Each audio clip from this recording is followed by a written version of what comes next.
ಹಾಗಾಗಿ ಯಾವಾಗಲೂ ಒಂದು ಓಡ್ತಿರುತ್ತೆ. ಈಗಲೂ ಅದರದ್ದೇ ಒಂದು ಓಡ್ತು. ನನ್ಗನ್ಸಿದ್ದೆ ಹೇಳ್ತೀನಿ, ಯಾವಾಗಲೂ ನೀವು ಹೆಂಗೆ ಹೇಳ್ತೀರ ಹಂಗೆ ನನ್ಗನ್ಸಿದ್ದೆ ಹೇಳ್ತೀನಿ.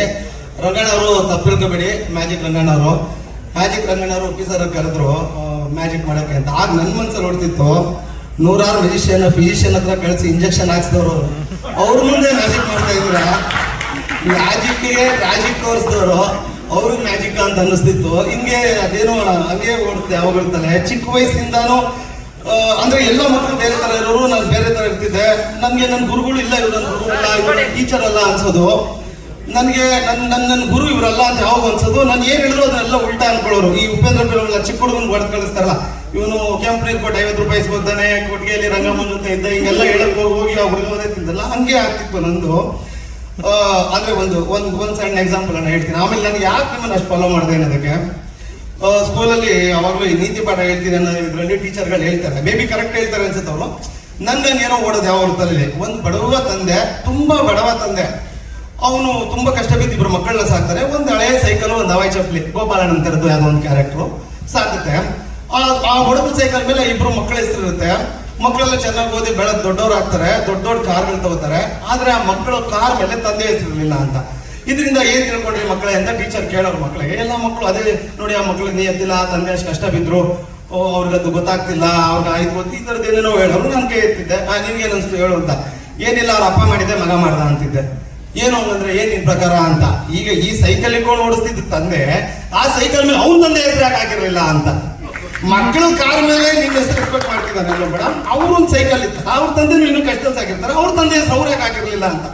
ಆಗ ಸ್ಟ್ಯಾಂಡ್ ಔಟ್ ಅಂತ ಕಳ್ಸೋರು. ಓಕೆ, ಸ್ಟ್ಯಾಂಡ್ ಔಟ್ ಅಂತ ಕಳ್ಸೋರು. ಆಮೇಲೆ ಈ ಎಕ್ಸಾಮ್ ಟೈಮಲ್ಲಿ ಫಸ್ಟ್ ರ್ಯಾಂಕ್ ಹುಡುಗನ ಹತ್ರ ಏನಾದ್ರು ಮಾತಾಡ್ತಿರ್ತಿದ್ದೆ, ಬಂದು ಟೀಚರ್ ಹೇಳ್ಕೊಂಡು ಹೋಗ್ಬಿಡೋರು ಆಚೆ. ಏನ್ ಮಾಡ್ತಾ ಇದ್ದಾರೆ ಎಕ್ಸಾಮ್ ಟೈಮಲ್ಲಿ? ಮಾಡ್ತಾ ಇದ್ದಾರೆ, ನಿನ್ನ ಓದಿ ಹೋಗಿರ್ತಾರೆ. ಇಲ್ಲ ಮೇಡಮ್, ಅವ್ನಿಗೆ ನೀವು ಮಾಡಿರೋ ಪಾಠನೇ ಅರ್ಥ ಆಗಿಲ್ಲ, ಅದನ್ನ ಅರ್ಥ ಮಾಡಿಸ್ತಿದ್ದೆ, ನೀವು ಅಷ್ಟಲ್ಲಿ ಕರ್ಕೊಂಡ್ ಬಂದ್ಬಿಟ್ರಿ. ಏನ್ ಅರ್ಥ ಮಾಡಿಸ್ತಿದ್ದೆ? 1 ವರ್ಷದಲ್ಲಿ ನಾವು ಮಾಡ್ಸಕ್ ಆಗ್ತಿದ್ದೀವಿ. ಇಲ್ಲ ಮೇಡಮ್, ಈಗ ನೀವು ಪಾಠ ಮಾಡುವಾಗ ಏನ್ ಹೇಳ್ಕೊಡ್ತೀರಾ ಮಕ್ಕಳಿಗೆ? ದಾನಗಳಲ್ಲಿ ಶ್ರೇಷ್ಠ ದಾನ ಯಾವುದು ಅಂತ ನೀವು ಕೇಳ್ತೀರಾ ಯಾವಾಗಲೂ. ಅವ್ರು ಯಾರೋ ರಕ್ತದಾನ, ನೇತ್ರದಾನ ಎಲ್ಲ ಅಂತಾರೆ. ಇಲ್ಲ ಮೇಡಮ್, ಅದೆಲ್ಲ ಅಲ್ಲ, ವಿದ್ಯಾದಾನನೇ ಶ್ರೇಷ್ಠ ದಾನ. ಅದೇ ಅಲ್ವಾ ಮೇಡಮ್ ಇಂಪಾರ್ಟೆಂಟ್. ಒಬ್ಬ ರ್ಯಾಂಕ್ ಸ್ಟೂಡೆಂಟ್ಗೆ ವಿದ್ಯಾದಾನ ಮಾಡೋ ಟೈಮ್ ಯಾವಾಗ ಬರುತ್ತೆ? ಎಕ್ಸಾಮ್ ಅಲ್ಲಿ. ಅಂದ್ರೆ ನನ್ನ ಹತ್ರ ಏನೂ ಇರಲ್ಲ, ಅವನ ಹತ್ರ ಅಷ್ಟೊಂದಿದೆ. ಆ ವಿದ್ಯಾನ ದಾನ ಮಾಡುವಂತ ಕೇಳ್ತಿದ್ದೆ, ಅದನ್ನ ತೋರಿಸುವಂತಿದ್ದೆ, ಅದನ್ನ ಅವ್ನಿಗೆ ಅರ್ಥ ಮಾಡಿಸ್ತಿದ್ದೆ, ನೀವು ಅಷ್ಟು ಕರ್ಕೊಂಡ್ ಬಂದ್ರಿ ಅಂತ. ಇದನ್ನ ಅವ್ನಿಗೆ ಹೇಳ್ತಿದ್ದೆ, ದಾನಗಳಲ್ಲಿ ಶ್ರೇಷ್ಠ ದಾನ ವಿದ್ಯಾದಾನ ಕಣೋ, ಆ ಟೈಮ್ ಬರೋದು ಎಕ್ಸಾಮ್ ಅಲ್ಲ ತೋರಿಸು ಅಂತ. ಹಿಂಗೇನೋ ಓದಾಡ್ತಿದ್ದ ಸಮಯದಲ್ಲಿ ನಾನು ಕಂಡ ಆ ಒಂದು, ನನ್ಗೆ ಇವರೇ ಸರಿ ಗುರು ಅನ್ಸಿದ್ದು ಸರ್. ಯಾಕಂದ್ರೆ ಎಲ್ರು ಈಗ ನಾವು ಈ ಸಕ್ಸಸ್ ಹುಡ್ಕೊಂಡು ಓಡಾಡ್ತಿರ್ತೀವಿ, ಸಕ್ಸಸ್ ನಡಿಬೇಕು, ಸಕ್ಸಸ್ ಹುಡ್ಕೊಂಡು ಅಂತ. ನಾನು ಅವಾಗ ಅನ್ಕೋತೀವಿ ಸಕ್ಸಸ್ ಯಾರ ಹುಡುಕ್ತಿದೆ ಅಂತ. ಈಗ ನಾವ್ ಹೆಂಗ್ ಸಕ್ಸಸ್ ಹುಡುಕ್ತಿರ್ತೀವಿ, ಹಂಗೆ ಸಕ್ಸಸ್ ಒಳ್ಳೆ ಮನುಷ್ಯನ ಸಿಗ್ಬೇಕು ಅಂತ ಹುಡುಕ್ತಿರ್ತದೆ. ಹಂಗ ಸಕ್ಸಸ್ ಹುಡ್ತಿದ್ದಂತ ಮನುಷ್ಯ ಉಪಿ ಸರ್. ಸೂಪರ್ ಹಿಟ್ ಆಗೋಯ್ತು.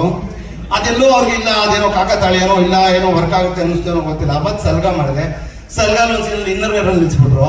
ಇಲ್ಲ, ಇದು ಗ್ಯಾರಂಟಿ ವರ್ಕ್ ಆಗುತ್ತೆ ನಿಲ್ಸಿ ಅಂತ. ಅದು ಸೂಪರ್ ಡೂಪರ್ ಹಿಟ್ ಆಗೋಯ್ತು. ಆಮೇಲೆ ಯುವೈಗೂ ಸುದಿನ ಹಾಕೊಂಡ್ರು, ಸರಿ ಅಂತ ಯುವೈ ಮಾಡಿದೆ. ಅದಕ್ಕಿಂತ ಚಿಕ್ಕದು ಬಿಕಿನಿ ರೇಂಜ್ ಬಂದು ಇನ್ನೂ ಸಣ್ಣದ್ ಮಾಡಿದ್ರು. ಇದು ಸೂಪರ್ ಡೂಪರ್ ಬಂಪರ್ ಇಟ್ಟು. ಈಗ ಪುನೀನು ನಾಗೇನ ಹೇಳ್ತಿರೋ, ಸುದಿ ನೆಕ್ಸ್ಟ್ ಮಗು ಅಣ್ಣ ಹೇಳ್ತಾರೆ ಮಾಡು ಅಂತ. ನಾನು ಯಾವ್ದಾದ್ರು ಕ್ರಿಶ್ಚಿಯನ್ ಬೆಲೆಗೆ ಏನಾದ್ರು ಆರ್ಡರ್ ಕೊಟ್ಬಿಟ್ಟಾರು, ಈ ವಾಸ್ತು ವರ್ಕ್ ಆಗುತ್ತೆ ಅಂತ. ಬಿಕಾಸ್ ಕಾಕತಾಳಿ ಏನೋ ಗೊತ್ತಿಲ್ಲ. ನೀವು 3 ಸಿನಿಮಾ ನೋಡ್ರಿ, ಒಂದೊಂದು ಮೇಲೆ ಹೋಗಿದೆ. ಈ ನೆಕ್ಸ್ಟ್ ಸಿನಿಮಾ ಒಂಚೂರು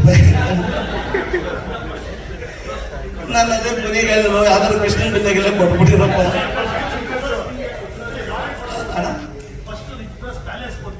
ಅಲ್ಲ ಕರೆಕ್ಟ್, ಅದೆಲ್ಲ ಅದು ಕಡೆ ನಮ್ಗೆ ಪ್ಲಸ್ ಏನೇ ಬರ್ತಾ ಇದ್ರೆ ಸಂತೋಷ. ನೀವು ಬಂದಿರೋ ಚಿನ್ನ ಸರ ಹಾಕ್ತೀರಾ ಅನ್ನೋದು ಓಕೆ, ಹುಡುದಾರ ಕಿತ್ಕೊತೀರಾ ಅನ್ನೋದು ಭಯ ಆಗುತ್ತೆ ಮನುಷ್ಯನಿಗೆ. ಶ್ರೀಕಾಂತ ಚಿನ್ನ ಸರ ಕೊಟ್ರ ಹಾಕಿ, ಇದ್ದಿದ್ದು ಒಂದು ಬೆಳ್ಳಿ ಹುಡುದಾರ ಕಿತ್ಕೊಬಿಟ್ರು ಅಂದಾಗ ಅಯ್ಯೋ ಹೋಯ್ತಲ್ಲ ಗುರು ಅಂತ. ಹಂಗೆ ಹಿಂಗೆ ಅನ್ನಿಸ್ತಿರುತ್ತೆ. ಬಟ್ ಥ್ಯಾಂಕ್ ಯು, ಯಾವಾಗಲೂ ಕೆಲಸ ಕೊಟ್ಟಿದ್ದೀರಾ. ಥ್ಯಾಂಕ್ ಯು ಅಣ್ಣ, ಥ್ಯಾಂಕ್ ಯು. ಮಾಡ್ಕೊಂಡು ಅರ್ಥ ಕೊಟ್ಟಿದ್ದಾರೆ ಅಂತ ತುಂಬಾ ಖುಷಿ ಆಯ್ತು. Thank you.